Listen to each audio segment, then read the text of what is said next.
Hey guys, welcome to night of classes. आज हम cover करने वाले हैं chapter number 15 rise of Marathas. Okay, last class हमने मुगल के बारे में देखा है। इस क्लास में हम मराठा के बारे में पढ़ेंगे। ठीक है, कौन थे, कैसे, किस तरीके से आए थे, उन्होंने क्या क्या चीजें इंट्रोड्यूस की थी, ठीक है, किससे लड़े थे। एंड यहाँ पे जो तीन इंपॉर्टेंट एंग्लो और मराठास वॉर है, ये भी इंपॉर्टेंट हो जाते हैं। इसको भी हम लास्ट में कवर करेंगे। ठीक है, तो चलिए स्टार्ट करते हैं। जो कि सबसे पहला था शिवाजी, ठीक है, जिनके नाम से हम जाते हैं छत्रपति श्री शिवाजी महाराज। ओके, इनका टेन्योर की बात करें तो अराउंड 1627 से लेके ये 80 तक थे। एंड इन्होंने फाउंड किया था, founder of Maratha empire. Question आ जाए who is the founder of Maratha empire, then the answer is Chhatrapati Shri Shivaji Maharaja. Okay, and यहीं पे बात करें नेक्स्ट, जो मुगल पोर्ट था सूरत में, उन वहां पे जाके इन्होंने बहुत ही ज्यादा सामान को उधर पुधर कर दिया था। ठीक है, ransack the Mughal port of Surat in 1664।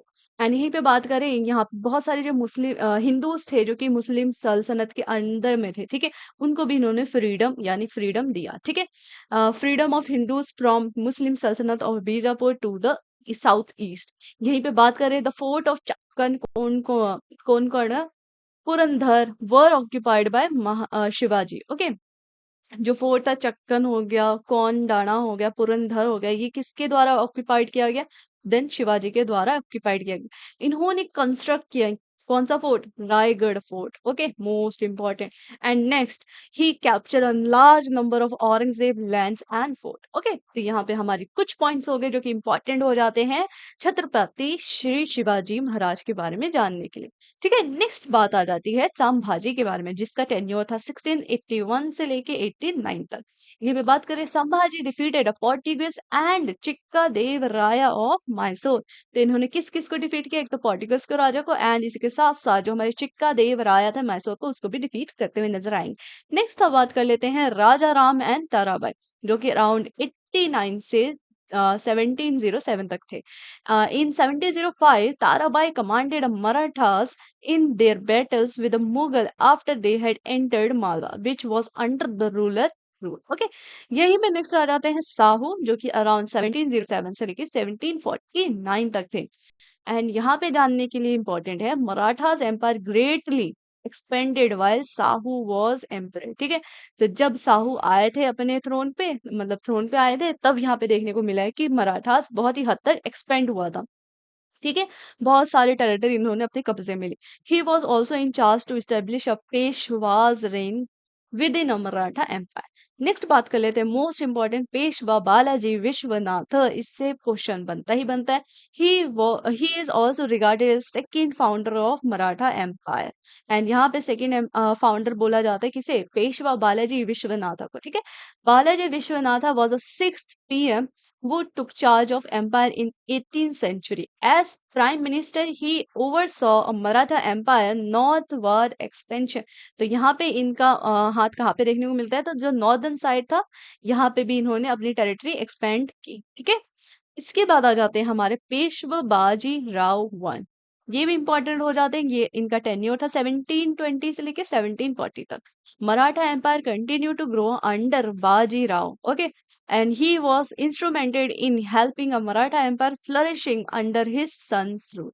In 1723, he took control of Gujarat and Malwa. कौन किसने कंट्रोल किया? पेशवा बाजी राव वन ने। ओके, एंड यही 1728 में Marathas empire administrative centre was moved from Satara to brand new town of Pune. And यहाँ पे देखने को मिलता है कि जो एडमिनिस्ट्रेटिव सेंटर था, सतारा से उठा के अब पुणे में कर दिया गया था। ठीक है, तो ये चीज याद रखना। एंड अगर पूछ ले एग्जामिनर कौन से ईयर में था, तो 1728। किसके द्वारा था? तो Peshwa Bajirao one. He is credited for founding the kingdom of a ग्रीबाद, जिनको हम पिल्लाजी भी जानते हैं, पिल्लाजी ऑफ बरोड़ा। एंड यहीं पे बात करें Ranoji Shinde of Gwalior and Pawars of Dhar and Holkars of Indore under Maratha empire. ठीक है, नेक्स्ट बात कर लेते हैं पेशवा बालाजी राव पेशवा बालाजी बाजीराव। जिनका टेन्योर अराउंड 40 से 61 तक था। एंड यहीं पे बात करें, Balaji Bajirao was known as Nana Saheb. ठीक है, ये हमें एक इंपॉर्टेंट पॉइंट मिल गया। नाना साहेब किसको कहते थे? पेशवा बालाजी बाजीराव को कहते थे। इन्होंने अपने टाइम पे प्रमोट किया agriculture, safeguarded the locals and significantly improve a condition of a region. Okay, and next आ जाते हैं हमारे पेशवा माधव राव वन। देखा जाए तो जितने भी इनके बाद है, पहले तो फाउंडर, एंड यहीं पे हमने नेक्स्ट देखा जो हमारे पेशवा बालाजी विश्वनाथ के बाद जितने भी किंगडम्स है वो ज्यादातर इंपॉर्टेंट ही है। ठीक है, तो पेशवा माधव राव वन, इनका टेन्योर था 61 से 72 तक। Madhav Rao one was a fourth Peshwa of Maratha Empire. He became Maratha's Peshwa after losing a third battle of Panipat at a critical time when the Marathas had lost a third battle of Panipat.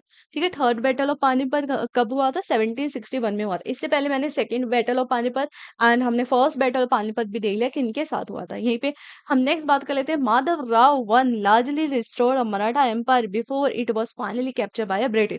British से पहले इन्होंने बहुत सारी जगह खुद में ही बहुत सारे टेरिटरी अपने एम्पायर में जोड़े। ठीक है, नेक्स्ट बात कर लेते हैं। यहाँ पे वॉर्स इंपॉर्टेंट हो जाते हैं। एक तो एंग्लोज वॉर, पहली चीज तो ये एंग्लो तीन वॉर हुई थी। ठीक है, तीन हमें एंग्लो वॉर देखने को मिलेगा जो कि ब्रिटिश और मराठा के बीच हुई थी।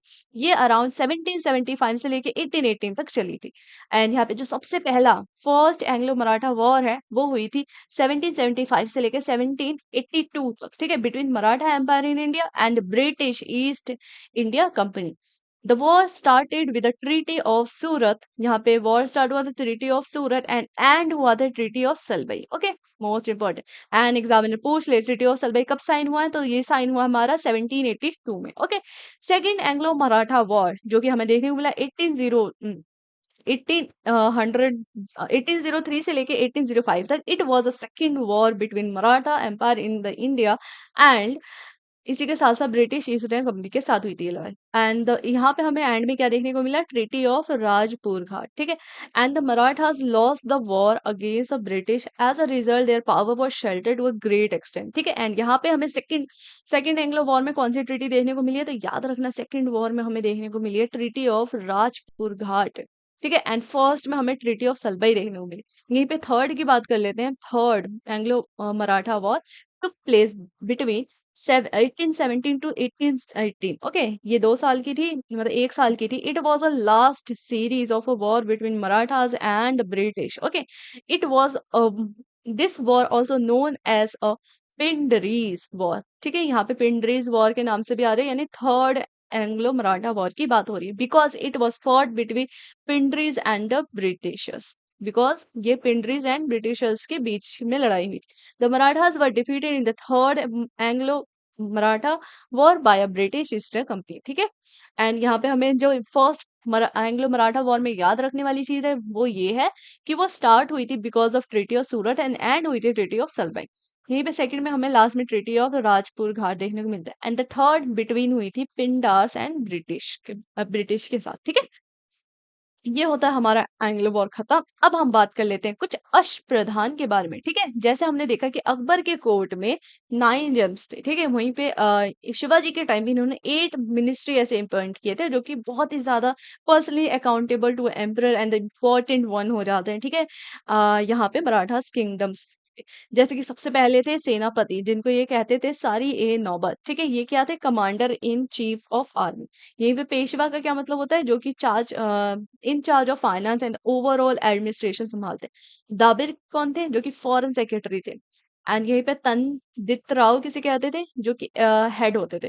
यहीं पे न्यायाधीश किसे कहते थे? न्यायाधीश समझ में आ रहे हैं, जस्टिस से रिलेटेड होगा, तो ये चीफ जस्टिस को कहते थे। अमत्स्य, अमत्या एंड अमत्स्य जो हमने पहले कवर किया है, इनमें कंफ्यूज मत होना। अमत्या क्या होता है? Responsible for state revenue and expenditure और अकाउंट्स। ठीक है, यहीं पे बस नेक्स्ट बात कर लेते हैं सुरुनवीज एंड चितनीस। ओके, ये कौन होते हैं? तो ये होते हैं किंग्स असिस्टेंट्स इन ऑफिशियल करस्पॉन्डेंस। यहीं पे next last and most important वकील नवीज। ठीक है, ये कौन होते थे? Responsible for personal and family affairs. ठीक है, तो यहाँ पे हमें 8 ऐसे मिनिस्टर देखने को मिलते हैं जो कि अपॉइंट किए गए थे बाय शिवाजी। ठीक है, एंड ये सारे के सारे इंपॉर्टेंट हो जाते हैं, एक उठा के जरूर पूछ लेता है एग्जाम में। ठीक है, नेक्स्ट बात कर लेते हैं बहुत सारे ऐसे सिस्टम्स हैं जो इनके टाइम पे थे, जैसे कि सबसे पहला है काठी सिस्टम। काठी सिस्टम का क्या मतलब है?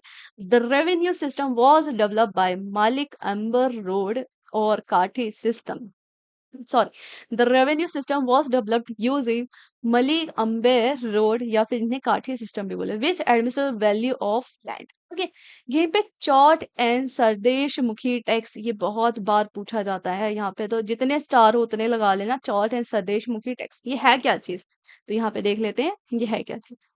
A new taxing system known as Chauthi or Chaur, which comprised one fourth of the land earning from a bordering Mughal domain, was instituted by Shivaji। यानी यहाँ पे वन फोर्थ जो भी उसका अर्निंग है फ्रॉम अ बॉर्डरिंग मुगल, वो उसे यहाँ पे देना पड़ेगा, ठीक है।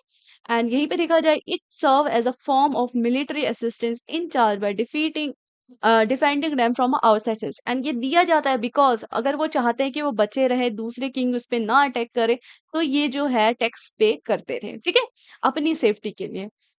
यहीं पे बात करें, in addition 10% supplementary tax known as Sardeshmukhi was imposed with Shivaji claiming to be a kingdom master। And यहाँ पे जो 10% टैक्स है ये देना पड़ता था, इसे हम कहते थे सरदेश मुखी, ठीक है। In local lands, in land income, the local peasants were required to pay 40% of their harvest। And जो लोकल पीसन्स थे उनको 40% देना पड़ता था, ठीक है। तो यहाँ पे हमने बात किया चौथ किसे कहते हैं, स्वदेश मुखी कैसे थे। चौथ कहते हैं जो कि हम जो भी अर्न करें from a bordering Mughal domain, उसका वन फोर्थ हमें देना पड़ेगा, अपनी सेफ्टी के लिए मुझे वहां पे टैक्स देना पड़ेगा, ठीक है। स्वदेश मुखी जो कि 10% देना पड़ेगा अपनी सेफ्टी के लिए। यहीं पे बात कर लेते हैं रोडवारी सिस्टम क्या होता है। तो रोडवारी सिस्टम क्या होता है, ही created a roadway agriculture system which was governed, had open lines of communication with the farmers or and a middleman corruption was introduced through a road। तो यहाँ पे क्या था कि जितने भी कल्टीवेट करते तो कुछ उसका हिस्सा या फिर बोरी उसे देना पड़ता था, ठीक है, इसे रॉट वाली सिस्टम कहते थे। एंड यहाँ पे बहुत सारे हमें करप्शन देखने को मिले बिकॉज जो मिडल मैन था वही बहुत ज्यादा करप्ट करता था।